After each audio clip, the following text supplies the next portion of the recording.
سلامونه، نیکې هیلې او احترامات. روس غواړي چې په باقاعده توګه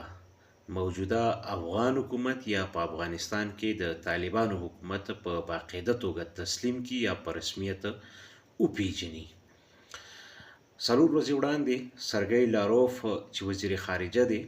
هغه ویلي چې طالبان په افغانستان کې یو حقیقت دی، یو واقعیت دی او ګراوند ریالټي ده. باید موږ ورسره اړیکې وپالو یا ورسره باقاعده راشه درشه وپالو. یوه هفته وړاندې د افغانستان دپاره د روس خصوصي سفیر ضمیر کابلوف هم دې ته نږدې خبرې کړې وې چې موږ د افغانستان سره یا د طالبانو د حکومت سره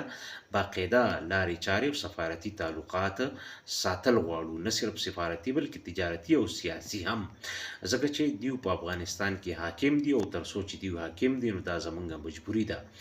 دغه دواړه خبرې په خپل ځای، خو اوس پیوټن پرون په ماسکو کې ویلي دي په یو کانفرنس کې چې طالبانو پکې هم شرکت کړی چې غواړو یا غوښتنه یې کړې وه د خپل چارواکو نه چې د افغانستان د طالبانو د حکومت سره دی رسمي لارې چارې د تجارت، سفارت او سیاست پرانیزي. یا د وایس اف امریکا د خبر مطابق پیوټن غوښتنه کړې ده چې د طالبانو سره د باقاعده سیاسي سفارتي روابط وساتلی شي یا د دې په حق کې دي. نو دا درې بیانونه، او بل دا چې قزاقستان یوه ورځ دوه وړاندې د طالبانو نومونه د تور لیست نه ویستلي وو، د طالب حاکمانو د دهشتګرد یا ټرریزم په تور لیست کې چې د کم طالب مشرانو نومونه وو، نو هغه نه صرف قزاقستان ویستي دي بلکې سرګی لاروف روس او دغسې ضمیر کابلوف هم دا اشارې ورکړي دي وخت په وخت چې د طالبانو نومونه به د تور لیست نه وباسي، او که دا وباسي قزاقستان ویستلی دي او که روس وباسي نو بیا به نه صرف دا چې د روس هم خیال نور ملکونه به دغسې وکړي بلکې په دغه خطه کې به بالخصوص سنټرلیشن ملکونه چې څومره دي د هغې دپاره به لاره چاره هواره شي چې طالبان باقاعده رسمي توګه ومني یا تسلیم کړي، د دې حکومت ته ریکګنیشن ورکړي، او دا چې دغه ملکونه ګڼي چې اوس په افغانستان کې د خپل سیاسي ګټو، تجارتي ګټو دپاره ضروري ده چې د طالبانو د موجوده حاکمې طبقې سره په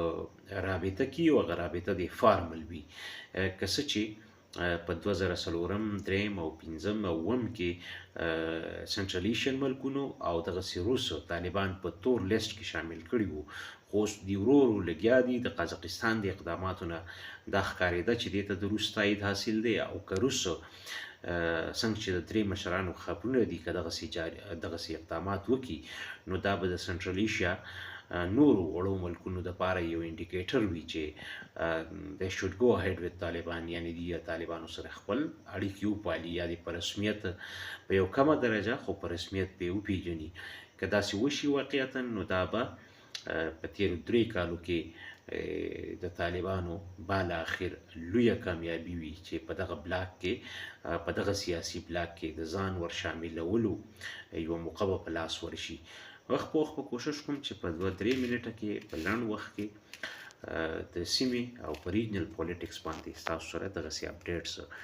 شریک کړم، ولې د دې ریجن په